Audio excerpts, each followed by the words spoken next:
maimaita sabon Inuwa Malam ne. Ya gode. Al'umma 'yan Kano sun ce Allah saka ma.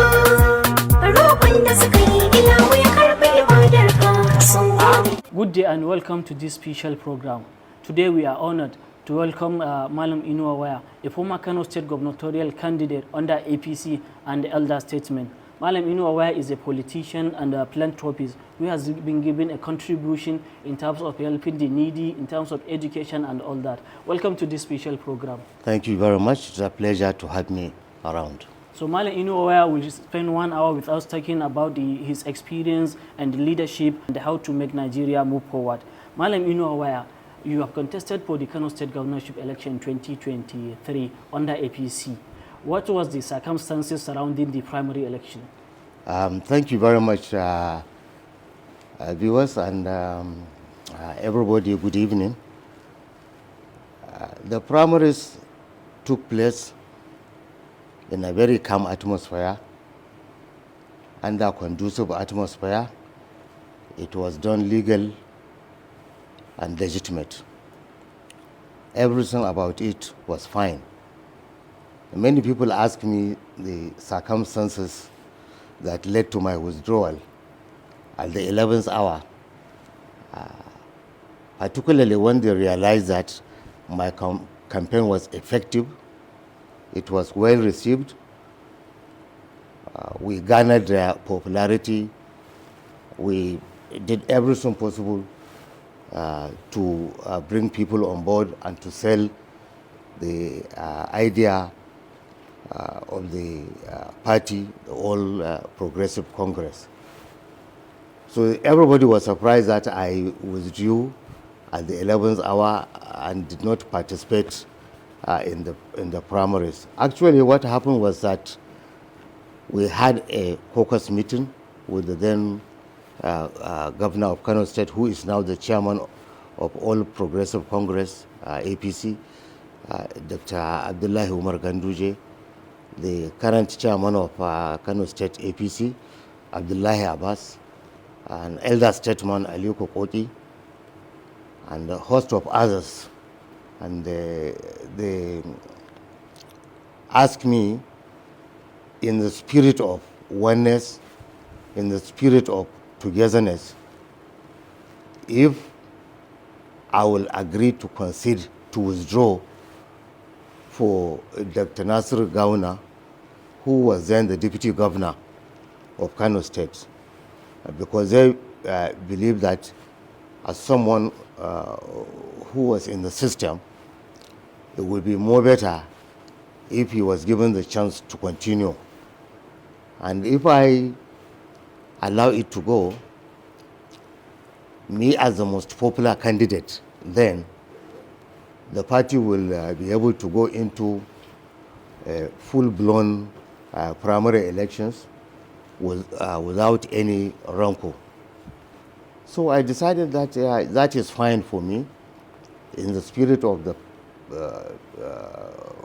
togetherness, keeping the party one, and in the spirit of party cohesion. I decided to withdraw and give my support to Dr. Nasir Yusuf Gawuna, who is a gentleman, by the way, and I believe if he succeeds, he will carry the mantle of the leadership in the spirit of the aims and objectives of the APC as a party. That was exactly, in a nutshell, what happened, and that led to my withdrawal from the context. Again, I would like to add that even after I withdrew, I supported the party from beginning to the end. I supported the governorship election. I supported the campaign of President Asuwaju Bola Tinubu. I donated my office to the gubernatorial and presidential campaign, the office that is well furnished and well equipped. I also became the chairperson of the fundraising dinner for the Kano State APC governorship candidate, and we generously donated substantial amount of money towards our campaign. And I volunteered my people, my team, my group, and my supporters, to every campaign that took place, both for the State Assembly, for the governorship, for the House of Reps, and for the presidential election. So that is it. Now that elections are over, we have noticed that you are not visible. What are exactly your plans? Well, my belief is that once elections are over, that means the season of election is over.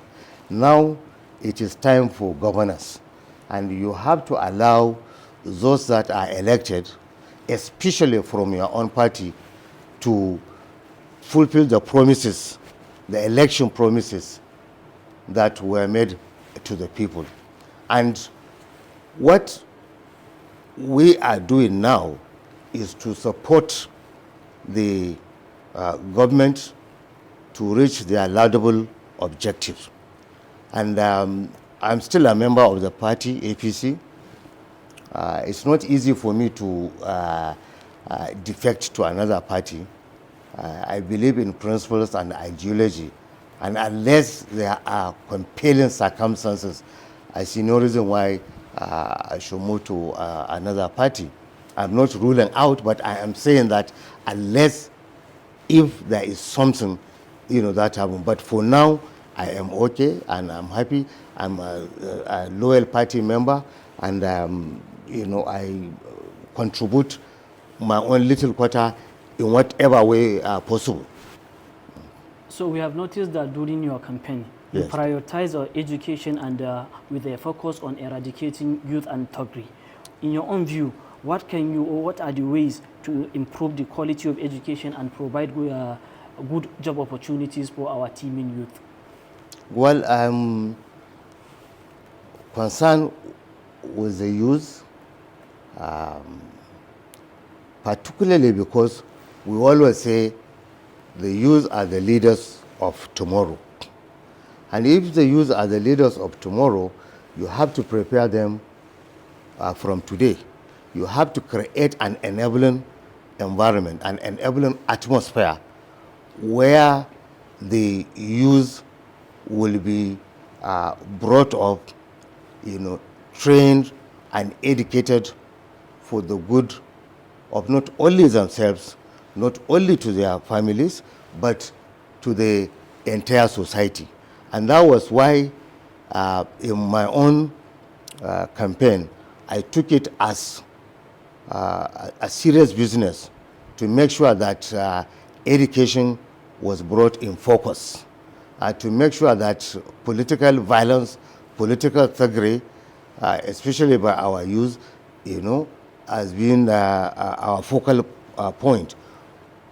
We wanted to enlighten, and in fact, we did, create a movement for the enlightenment of our youth to be more focused on education, not to be used by selfish politicians, not to be dragged, into hooliganism and political thuggery. We advise them to be productive to the society, to go to school, to find a work to do, to find a vocational training. And there are a lot of things that needs to be done to make sure that our youth, our teaming youth, are fully engaged and trained as the leaders of tomorrow. Government must create an enabling atmosphere for that. So during your campaign, we have noticed that you engage in distribution of uniform and learning materials to the student in their primary and secondary school. What was the idea behind that? Yes, the idea behind that was to make sure that the children of the poor, the children of not so educated, were given the opportunity and the encouragement for them to go to school. We realized, based on the research we conducted, that children of the poor don't go to school because they don't have uniforms, because they don't have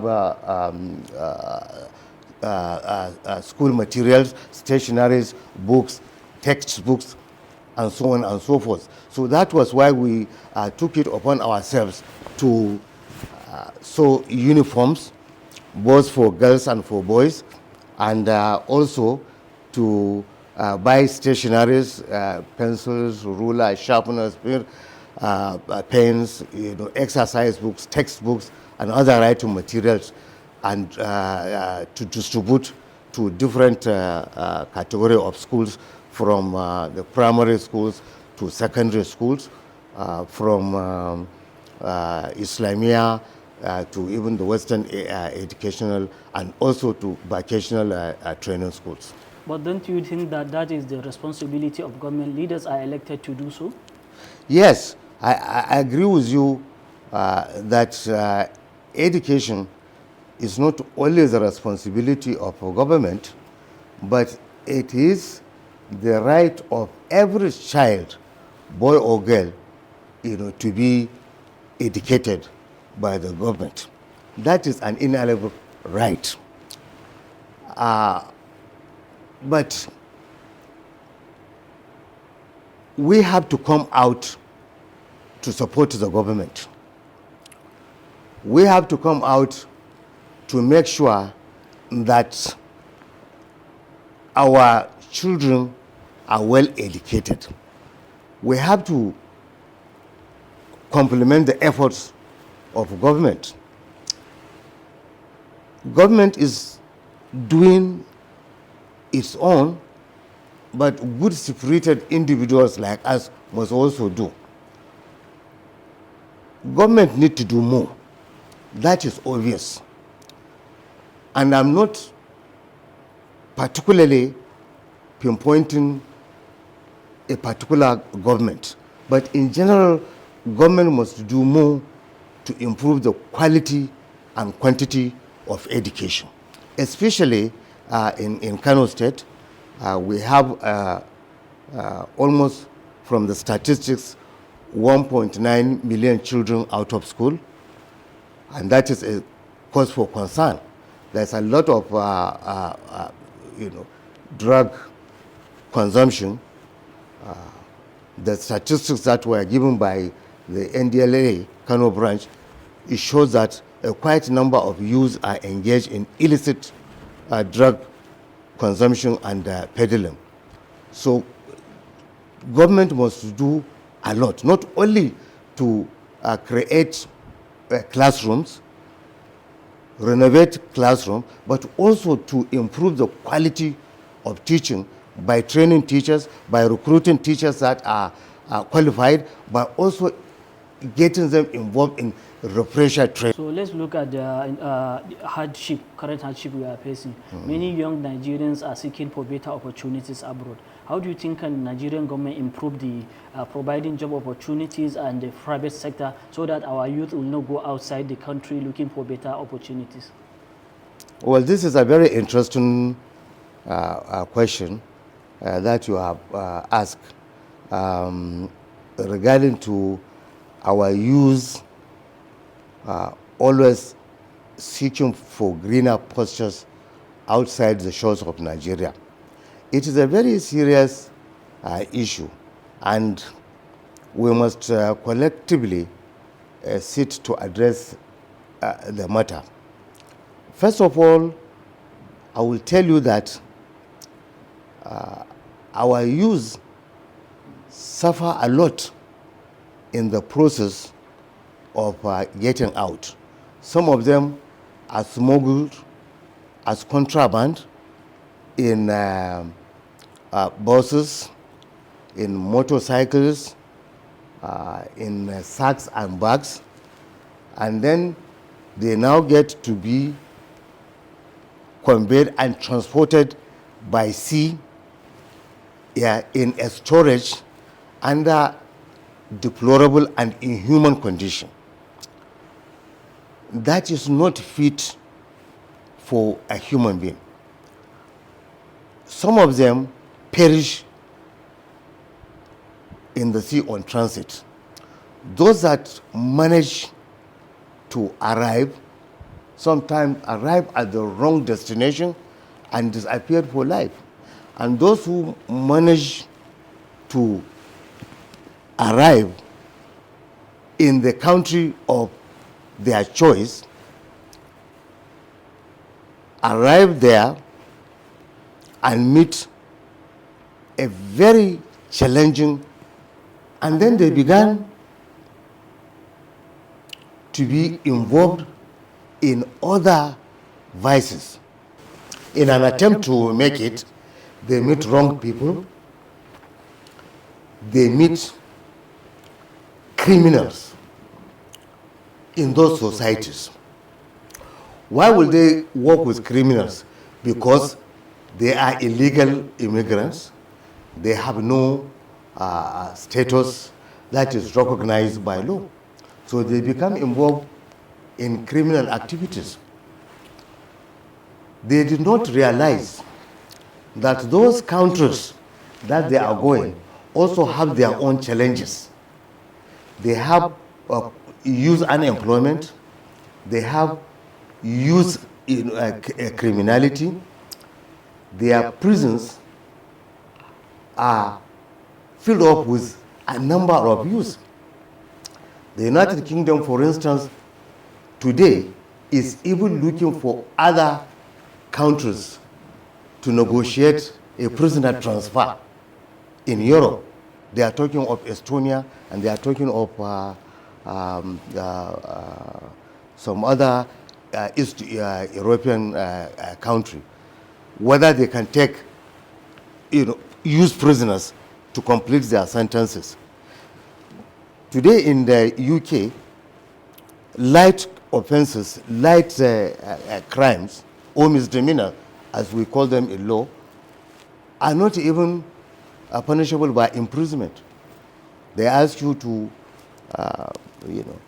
take a warning and tag you and put you in the register, and then ask you to go on suspended sentence because the prison is full to the brink because of criminals.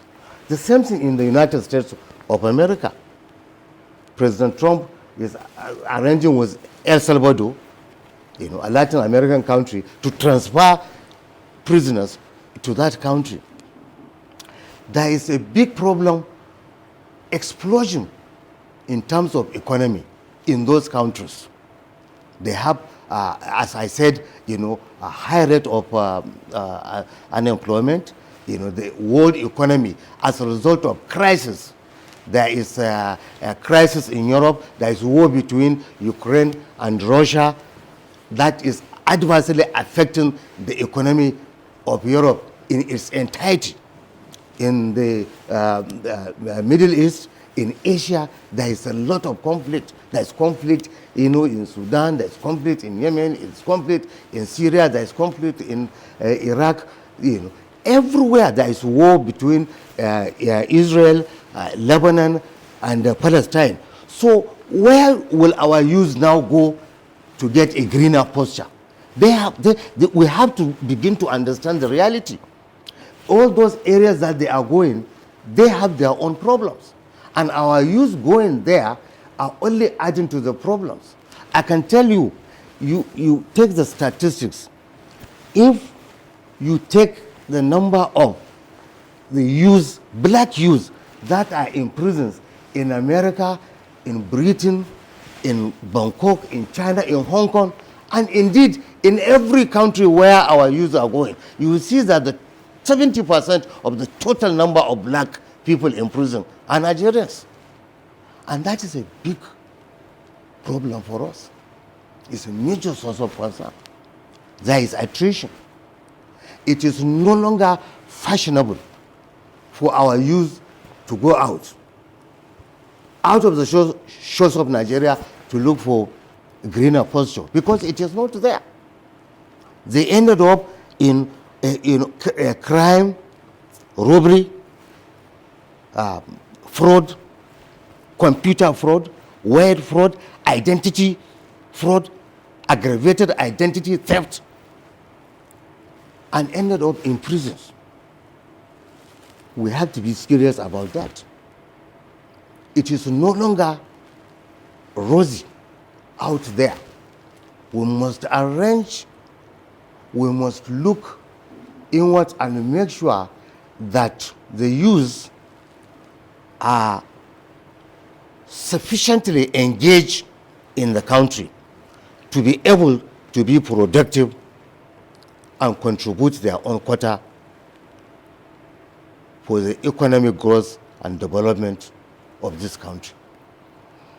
We must also introduce an elaborate arrangement similar to the ones they do in Philippines, for instance. In Philippines, because a lot of Filipinos, especially youth boys and girls, go out, to work outside the shores of Filipinos. So there is a system in place that to make sure that all those youths that are going out are trained to understand the international community, to understand their responsibilities as ambassadors of Philippines outside that country.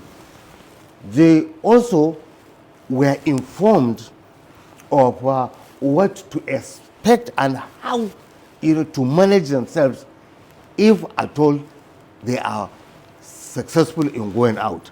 And the country create interface between the Philippine government and other countries to make sure that if it is teachers, the country has control of the number of teachers that go out from Philippines to any other country. If it's even house helps, they have that statistics and they have that control.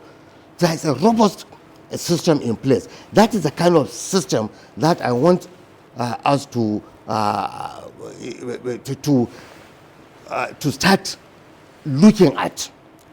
We have to expand our commercial system of commercial attaches to make sure that all those teaming youths that are outside the country are meaningfully engaged in the respective countries.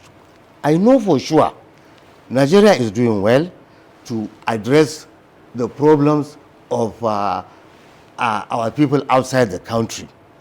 That is sure. I know the government is doing its best. I know the foreign affairs minister, who himself is a youth, Ambassador Yusuf Tugga, is doing everything possible to make sure that Nigeria is fully engaged and our people that are there are addressed. But we need to look at it holistically to come up with a robust system to do that. Now that you talk extensively about international countries, before we go on break, could you tell us what are they doing differently that Nigeria cannot do it? There is nothing extraordinarily different from what other countries are doing. I think our problem here is that we need reorientation, value reorientation. First of all, we need to go back to the roots. We have to love our country. We have to love our nation. What do you call it? Nationalism. It is very important. Nigeria first. When you hear Trump said America first, he is telling Americans that your country first before any other country. So we must begin to think as Nigeria first. That is the basis of nationalism. Then secondly, we must be able to make sure that we put into practice that sense of nationalism. That brings me to what is called patriotism. You must be patriotic citizen. You do everything to make sure that you are doing it for the benefit of the country. for the benefit of the state. These are cardinal, these two are very, very important. Once we have that, you will see that the value, Nigerian value in human beings, Nigerianization in human beings is beginning to manifest and to come out. We must be our brothers' keepers. We do not sit and exclusively blame government for the problems of the country. The problems start from you, and the change must equally start from you. Change begins with me. Then you go up, you go up. We have all the ingredients necessary to make a nation. And we must adhere to those principles. Yes, Nigeria is a young country. Yes, Nigeria is a young democracy. But we have to excel. We have to move fast. The world is moving astronomically.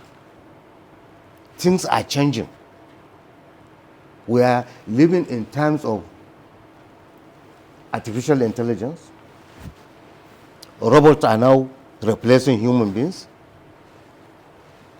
And a human must begin to think of their future in this earth to harness their progress. And we Nigerians, we must key into this system, organize ourselves, organize our economy, be honest, be transparent,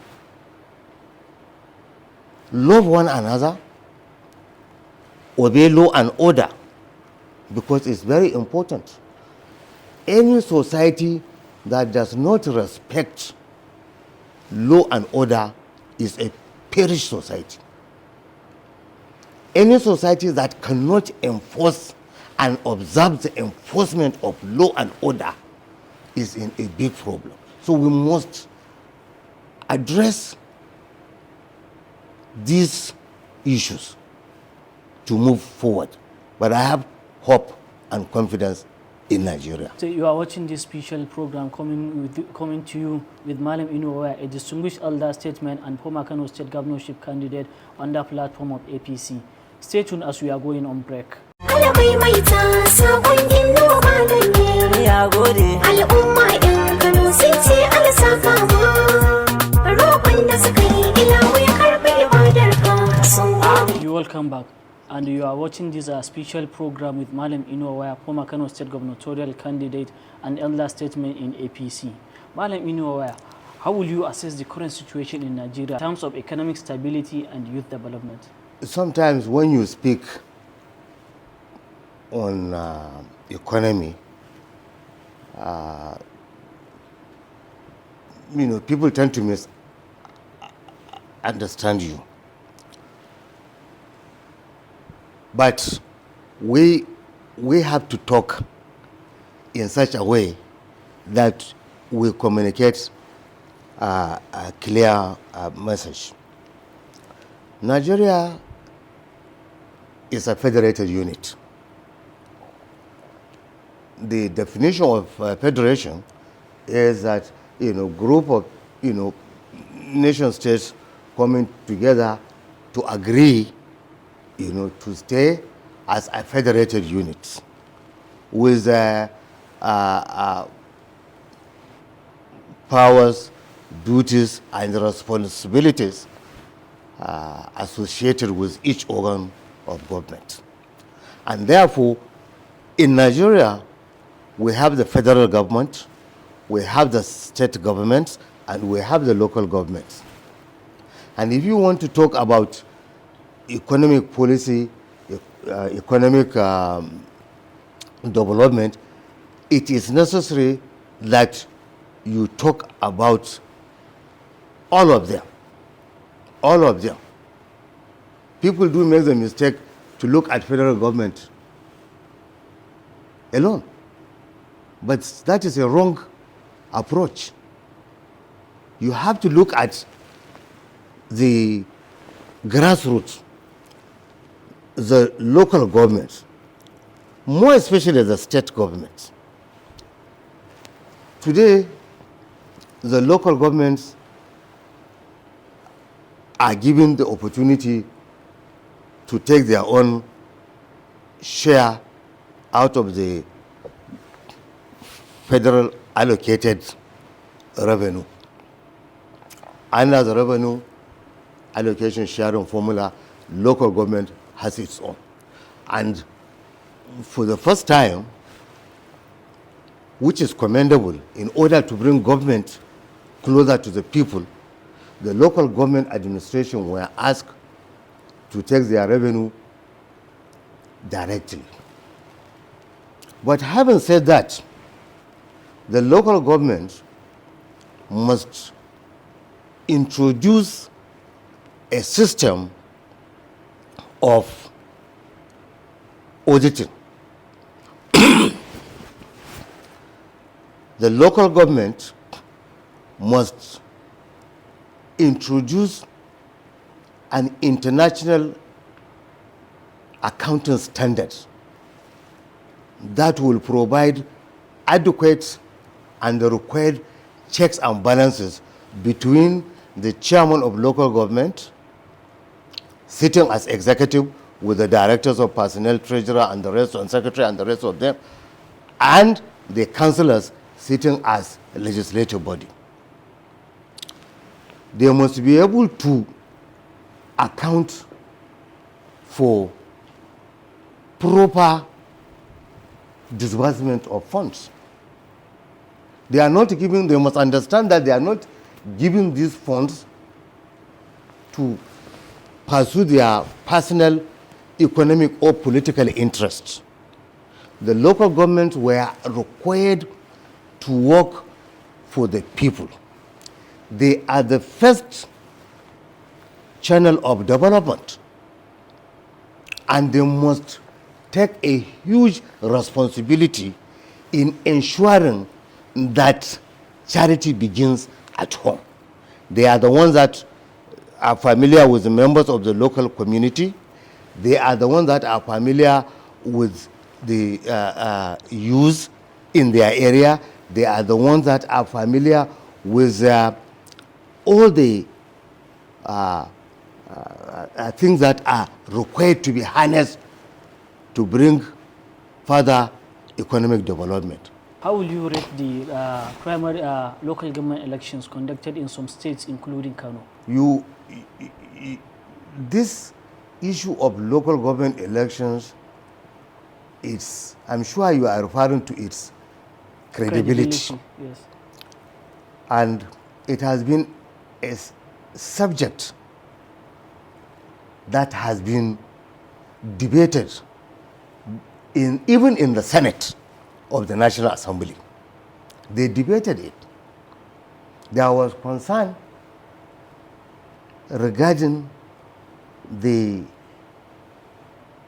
way and manner in which the state electoral commissions conduct local government elections. Those who have those concerns have legitimate concern, because in almost all the states, without exception, the party that control the state government is the party that win the local government election 99, if not 100%. And for Democrats like us, it gives a source of concern. That is why the debate is going on today, whether even the local government elections should not be conducted by the Independent National Electoral Commission. I believe in that as well. I believe that the local government elections should be handed over to the independent National Electoral Commission to be handled. In fact, the INEC chairman clearly said the commission is ready to conduct local government elections in 774 local governments throughout the federation. Then we have no fears at all.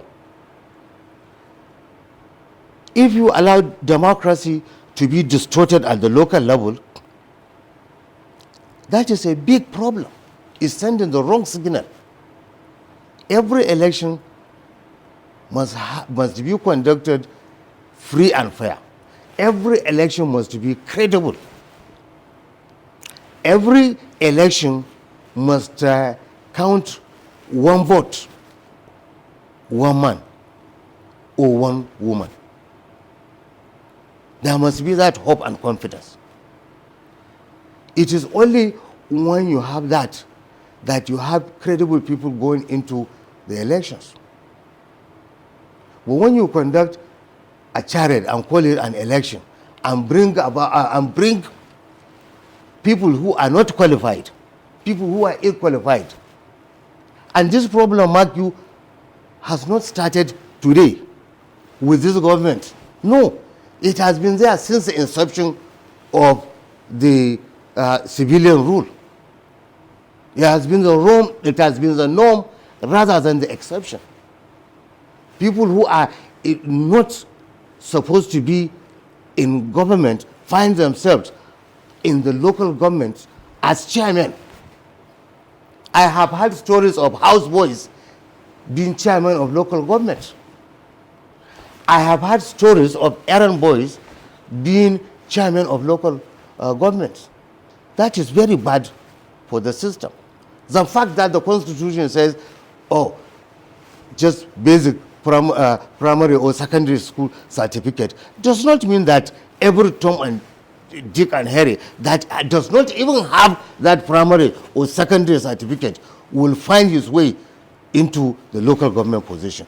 We must have that one. We must bring credibility to the process. So yes, there is a concern and must be addressed. Now I'm going back to the other issue which I told you. The state government has a big responsibility in terms of economic development. I have gone through the financial expenditure of many states, not only Kano State, many states. And I'm appalled to find that billions of naira are voted out for refreshments in meetings. Why do you vote 4 billion, 5 billion just to take Fanta and Coca-Cola and eat rice during meetings? Do you know what that amount of money will do if you channel that in improvement of health, education and agriculture, infrastructure like roads, network, that will be easy for economic goods to be transported from point A to point B?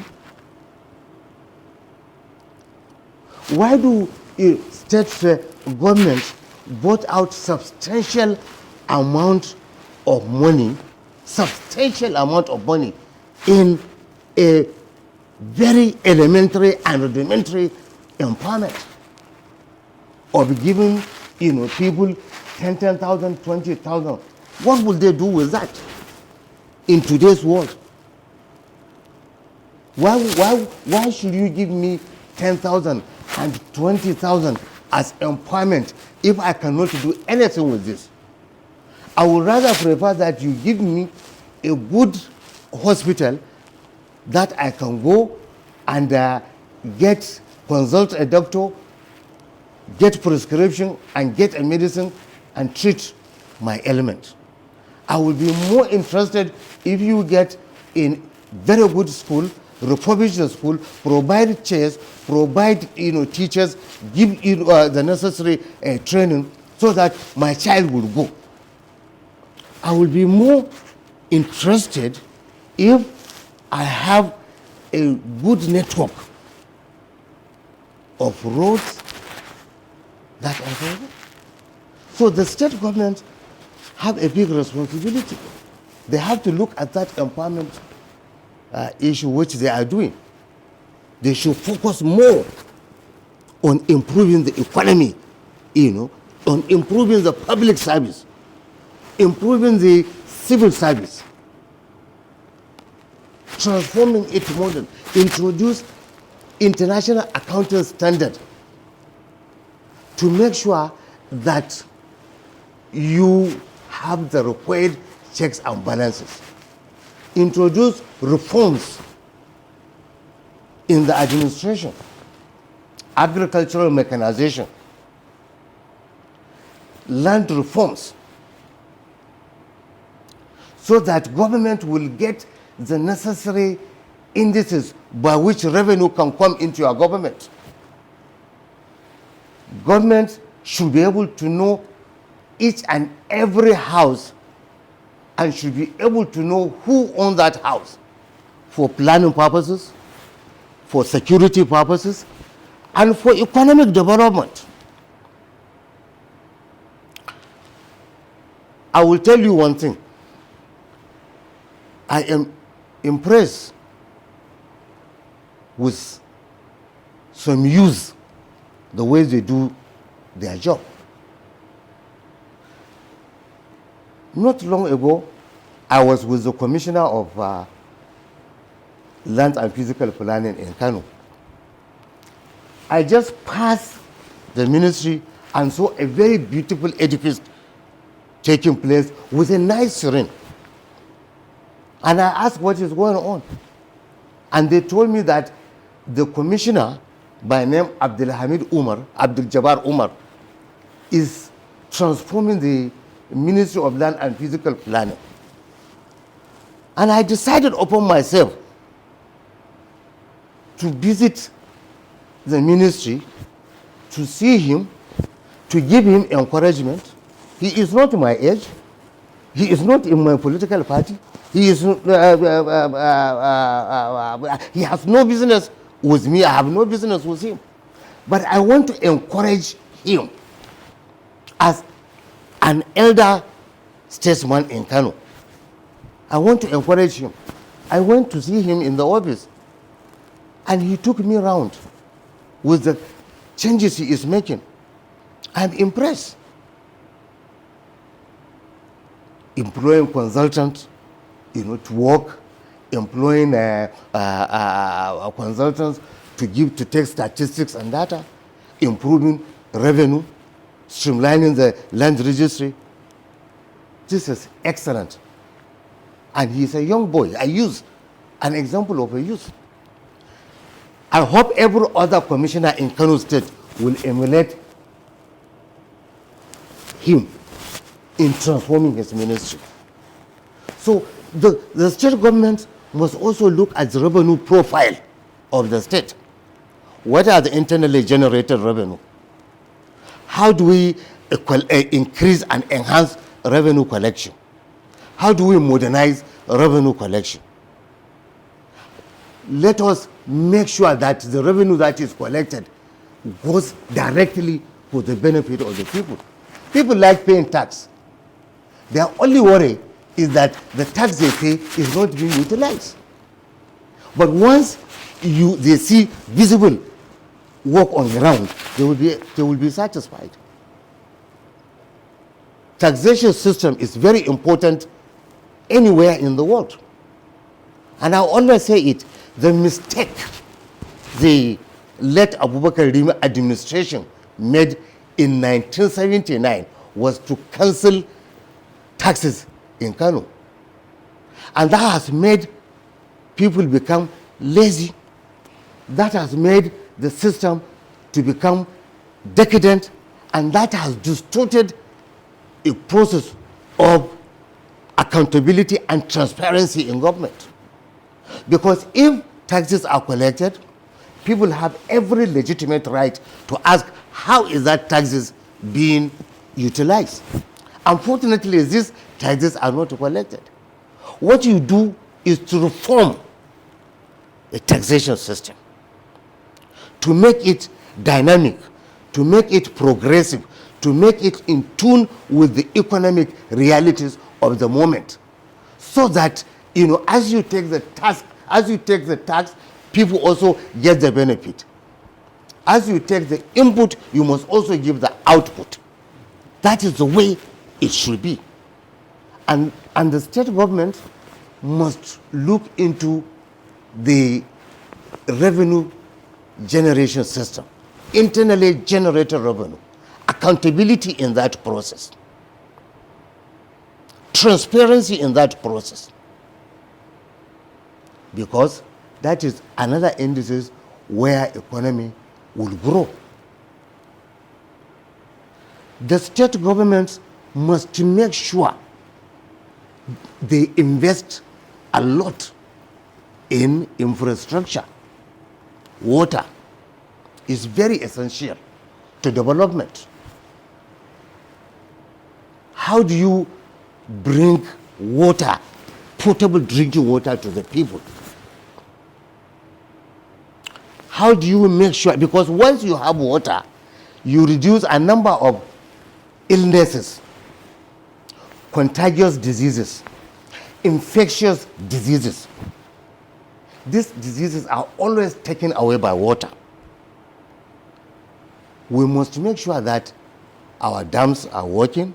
We must make sure that we create, pipe networks where every house, every office should be able to have a water supply. What practical steps can we be taken to address the issue of unemployment? Unemployment, let me tell you, is a global phenomenon.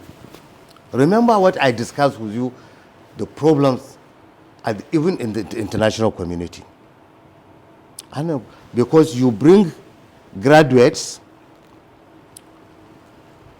you ask them to go to school, then they come out from the school half-baked. Why half-baked? There is no sufficient training. The system that we use must change from kindergarten, from nursery, from primary school and upwards. Don't you see Chinese children in class at tender age of 3 and 4, building castles, design motors, design generators? That is not a toy. That is not a toy. They are telling them the future.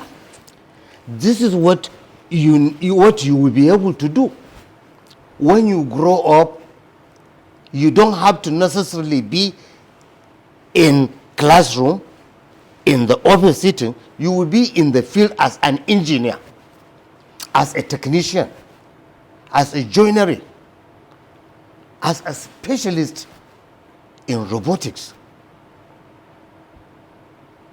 Now, our system is not like that.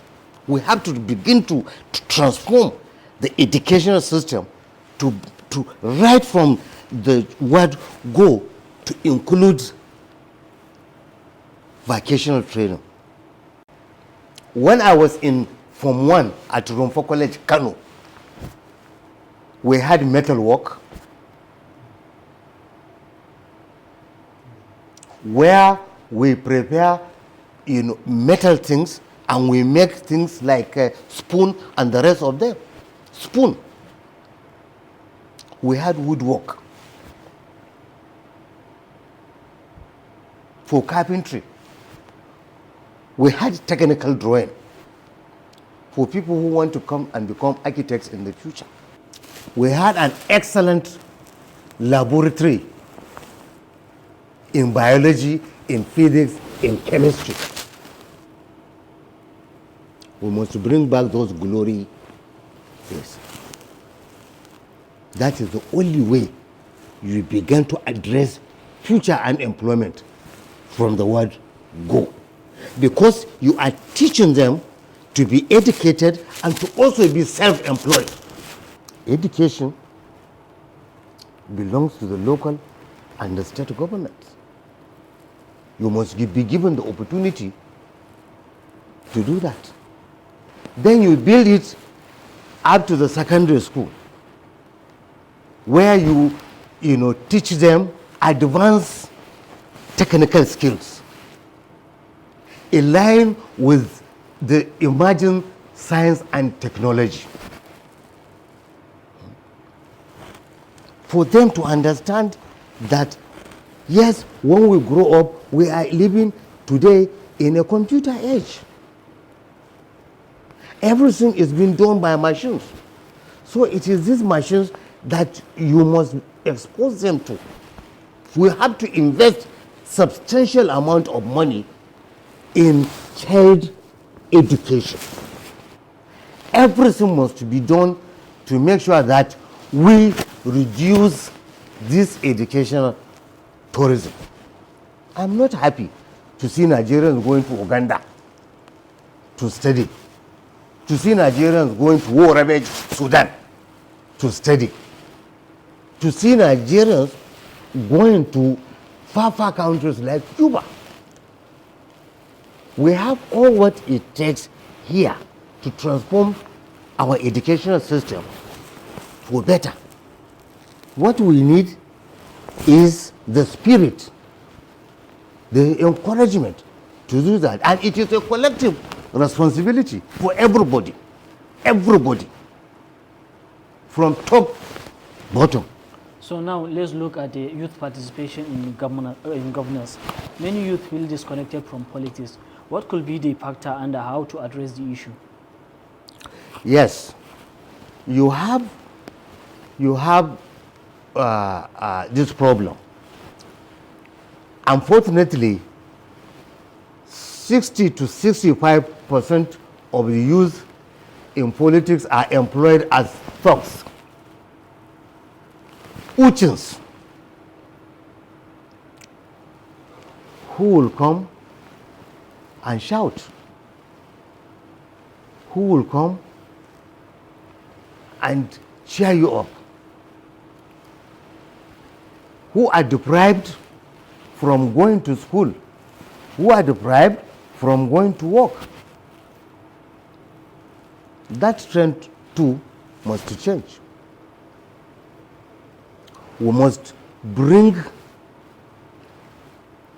our youth into the realm of political activity. First of all, as an apprentice, and then subsequently as participants. As an apprentice, in the sense that they will be taught the ethics of a political action. Every political action has its own ethics. Politics is not something abstract. Professor Alan Arbol, in his book Modern Politics and Government, said politics is responsibility of everybody, including housewife, he said. Politics affects what everyone does. So the youth must be part and parcel of this political process, because we said they are future leaders of tomorrow. There are a number of youth that are put in government today, and I'm happy some of our politicians are doing good to encourage youth to participate in politics by ensuring they are educated. And I will mention briefly some of them, if you don't mind. Yeah. Yes. One, like Senator Barojibro, he is doing good. Senator Barojibro is funding education, giving children scholarship, and doing his best to make sure that, students are enrolled in school. That is bringing students into politics. And there is another youth who happen to be in government. The DG of National Productivity Center, Bafa Babada Wendy, is also doing well to reform the center, to also reform the youth to be more productive. I must also give credence to the governor of Kano State, Engineer Abba Kabir, because I have seen a number of organizations that are commending him in terms of transforming youth engagement in politics. Abba Kabir is doing a lot, to transform the youth, especially in education. He has received a number of awards. I am impressed. I'm also impressed with the way President Tinubu said he will soon organize a youth conference to address the problems of youth. We have something to cheer about, but we must do more. Again, bring back to the local government and the state government. They must channel resources to the right place. That is very important. That is sacrosanct. If government doesn't channel resources in the right way, we will always be getting it wrong. I am saying this because I am experienced. You can build a child from childhood to become a very successful person. What message do you have for Nigerian youth that are trying to strive for better tomorrow? The Nigerian youth must learn from those of us that achieved through hard work, honesty, diligence, and integrity. We must learn, to absorb shocks. As a youth, you must focus your mind to achieving. Since going to school as a barefooted child, I graduated as a lawyer. And I can tell you, up to this moment that I am talking to you, no state government or federal government has given me a plot, a single plot, one plot of land. No, I have never been given a free land. I have never been given contracts, consultancy, or supply by any government, including the state government. So youth must learn, to understand, to always be self-actualizing. You must also learn to be very, very honest in your dealings, because honesty is very, very important. Honesty is the beginning of success in life. As you are hardworking, you must be honest with yourself, and you must be honest with the others that you deal with as a youth. Once you have these principles, then you must also respect your elders as a youth. Respect constituted authority. Respect your religion.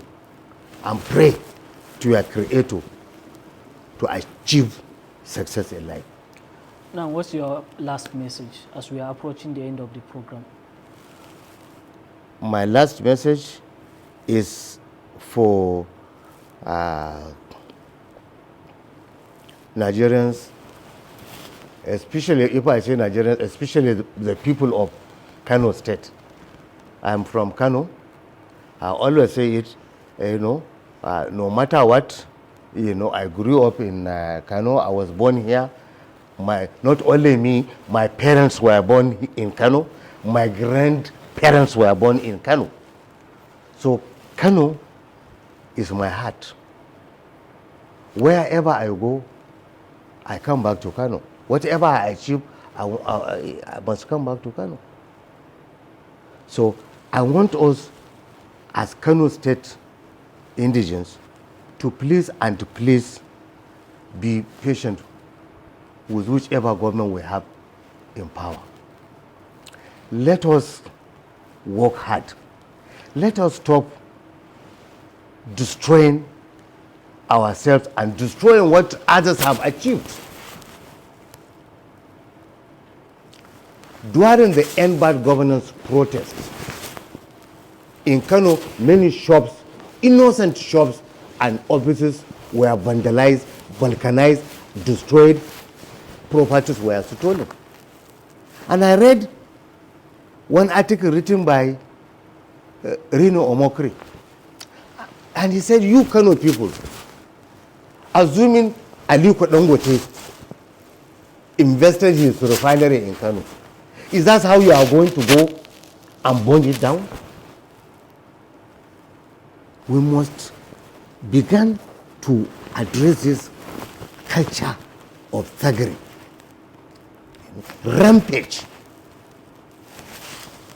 Children use, rather than becoming chemists of ideas, are now debased. And we politicians have, by and large, a big responsibility to make sure that we stop inciting the youth for violence. We must make sure that, I always tell the youth, if any politician tell you to go and fight or to go and attack or to go and destroy, please tell him to bring his children to lead the procession. But we are vocal minority. This message must be carried loud and clear.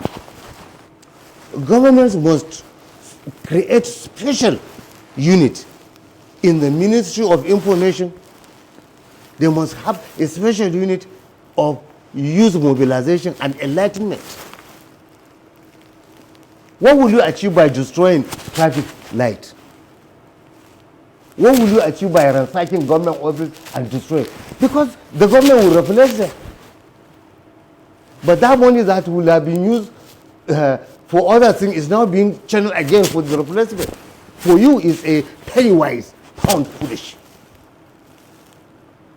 And for irresponsible state governments, for instance, it is good for them because it's an avenue for them to give contracts. So we must, the youth as the future leaders of tomorrow must understand these issues. The future is your own. It's not our own. Any politician worth his salt will tell you to please preserve what you have. Preserve the privileges that you have. And you can hold government accountable. If you are responsible, you can equally hold government accountable. Those that elected you, you can hold them accountable. You are not, we have elected you to go and do this, and we are not getting the value of this. You should not be, I repeat, should not be looking at paltry empowerment. Like I said, government should not be doing this thing. We look at so many things, in perspectives. This is my own advice as an elder. In these discussions, if you notice, I am bipartisan. If you notice, I am passionate about progress and development. This is my concern. Let my country move forward. Let my state move forward. Let my people have good life. Let my people stay in peace. This is what I want. Thank you very much, Malam Inuwa Waya. That's the end of our special program where we discuss with the Malam Inuwa Waya, an elder statesman and former Kano State governorship candidate. Join us next time for another edition of the program where we'll be discussing with another prominent politician from Kano.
Ala maimaita sakon Inuwa Malam ne. Ya gode